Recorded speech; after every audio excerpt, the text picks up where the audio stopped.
फिर के शैतान को देख लेता है ना, उसके बाद वो खुदा मिलता है। आपके हाथ से तो मैं जहर भी खा लूं। ये रिश्ता नहीं रखना चाहता तुमसे। उससे दूर करना पड़ेगा वरना सब तबाह हो जाए। रिश्ता पक्का हो गया, आनूर ने हाँ कर दी।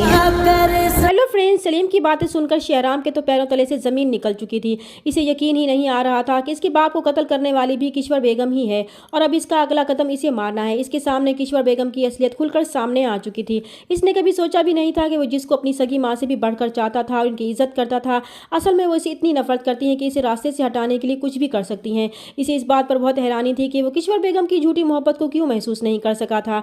हॉस्पिटल से डिस्चार्ज होने पर जब शहराम घर आएगा तो हमेशा की तरह किश्वर बेगम अपनी झूठी मोहब्बत इस पर निछावर करते हुए इसका इस्तेकबाल करेंगी तो शहराम को ये देखकर बहुत दुख होगा। ये सब कुछ जानने के बावजूद शहराम किश्वर बेगम को महसूस भी नहीं होने देगा कि वो इनके बारे में सब कुछ जान चुका है।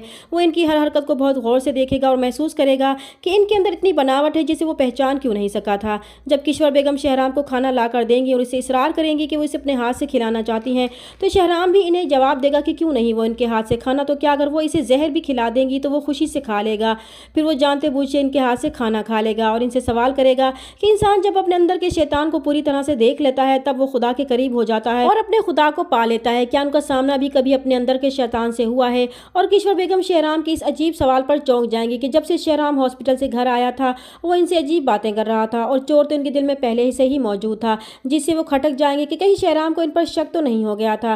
दूसरी तरफ जब महानूर को पता चलेगा कि शहराम घर आ चुका है तो वो इससे मिलने हवेली जाएगी, मगर किश्वर बेगम इसे रोक लेंगी कि वो यहाँ क्या करने आई है, क्योंकि जिस शहराम से वो मिलना चाहती है वो इससे कोई रिश्ता नहीं रखना चाहता और ना ही इसका इरादा इससे शादी करने का है। इसलिए बेहतर है कि वो आइंदा शहराम से दूर ही रहे और महानूर किश्वर बेगम के हाथों बेइज्जत होकर वापस चली जाएगी, क्योंकि वो जानती है कि किश्वर बेगम इससे नफरत करती हैं और इसे शहराम से दूर करना चाहती हैं। इधर तैमूर का रिश्ता जो काफी दिनों से आया हुआ था और तैमूर की माँ महानूर के घर वालों की तरफ से जवाब की मुंतजिर थी, क्योंकि महानूर ने अपने बाप से सोचने के लिए कुछ वक्त मांगा था। वो भी महानूर की खामोशी से परेशान थे।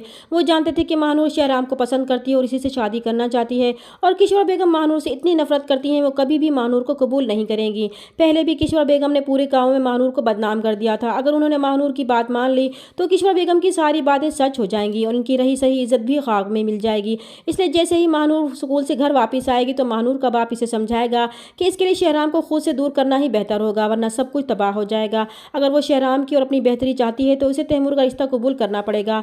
और महानूर जो पहले ही किश्वर बेगम की तरफ से बहुत कड़वी बातें सुनकर आई थी वो भी ये फैसला कर लेगी कि शहराम की बेहतरी के लिए ना चाहते हुए भी तैमूर से शादी के लिए हाँ कर देगी और शहराम इन सब बातों से बेखबर होगा। इसलिए जब तैमूर की माँ तैमूर के साथ हवेली में शहराम की तबीयत का पूछने जाएंगी तो वो किश्वर बेगम को बताएंगी कि उन्होंने तैमूर का रिश्ता तय कर दिया है और महानूर ने भी इस रिश्ते के लिए हाँ कर दी है। तो ये सुनकर शहराम पर तो जैसे कयामत ही गुजर जाएगी कि महानूर कैसे तैमूर के लिए हाँ कर सकती है, क्योंकि वो तो उससे मोहब्बत करती है। और किश्वर बेगम शहराम को परेशान देखकर खुश होंगी कि वह महानूर को शहराम से दूर करने में कामयाब हो गई थी।